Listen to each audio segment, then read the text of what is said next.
So I've had a few questions on how to retrieve artificial crab lures. This can be anything from, gulp peeler crabs to Chase Baits USA crusty crab, which is what I have here, or their smash crab. Also, Savage Gear has a artificial crab lure, but they're all pretty much the same. You're either going to have to rig them up yourself with a jig head, or you're going to have them already pre-rigged, such as this one right here. So when I connect these to my leader, I like to use a small loop knot.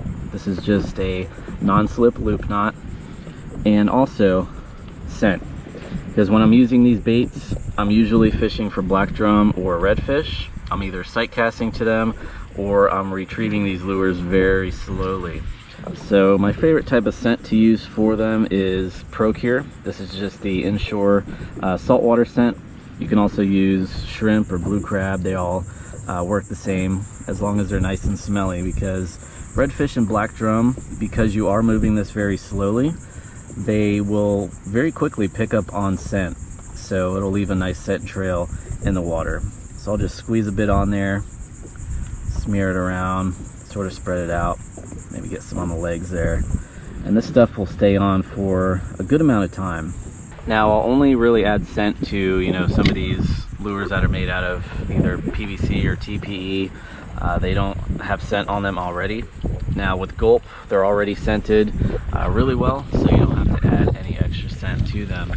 Now as far as retrieving these lures, what I like to do, if I'm casting to structure specifically, let's say I cast to this little stump that's in the water here, I want to cast just past it, and what I'll do is I'll just slowly drag the crab up to it and past it. So just reel down, bring in the slack, and then slowly drag that crab along the bottom. You're basically just trying to imitate what a crab would be doing along the bottom. And when you do drag the crab on the bottom, what it's going to do, it's going to kick up, mud in the bottom, just like a crab would typically do. So that type of drag retrieve, that's keeping it very close to the bottom, so you have to do it very slowly. Another type of retrieve that I like to do is after you cast it out, let it sink all the way down to the bottom. And I like to call this one sort of like a drag and drop. You're going to drag the bait up close to the surface, and then you're just going to let it drop to the bottom. So reel in the slack, drag it up really quick. As you can see, it's a faster drag, and then just let it sink down to the bottom, reeling down on the slack, because typically when that bait is falling, that's when it's going to get hit. So you want to keep your line pretty tight as that bait's falling. So you're basically just reeling to reel down on the slack, and just continue that quick drag up to the surface, then let it slowly fall back down. So those are really the two main types of retrieves that I'm going to do with this. I have caught fish with a very erratic retrieve, like if you were retrieving a artificial shrimp or a jerk shad. However, that's really more of a reaction strike when you do retrieve the bait like that.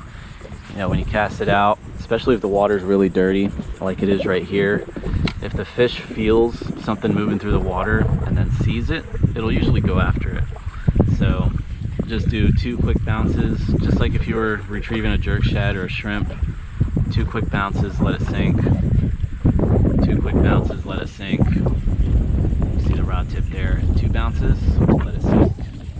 So those are really my favorite ways to retrieve these artificial crab type lures. Also, if you're fishing bridge pilings, these are great to just drop straight down the pilings, either on the docks or the bridges. Just let them drop straight down, and if you don't get a strike, bring it back up, drop it straight down to another one, and just keep trying that out. And that can work really well for sheepshead, black drum, and pretty much any type of species that's hanging around bridges and dock pilings. I've even caught some pretty nice mangrove snapper on these crab lures as well. Then lastly, again, when you are retrieving these, make sure you do it very, very slowly. These really aren't twitch, pause type of lure. It's more of a drag, slow drag on the bottom, or slow drag up to the surface and then let it fall back down to the bottom. If not, I'll be sight casting this to fish, because it's a very small profile. It's very small. It won't make a loud noise when it hits the water. It won't make a big splash. and you can cast it in front of a fish, slowly drag it as that fish comes up to it, and they'll usually strike. If you are new to Salt Strong, we are the largest online fishing club for saltwater anglers, and we guarantee you two things. Number one, you'll start catching more fish in less time. And number two, you will save a ton of money on your favorite tackle and gear with discounts available exclusively for our members. To learn more, go to saltstrong.com and we'll see you there. There's something about the water that'll give you peace, all by yourself or with your family. Live Salt Strong in weather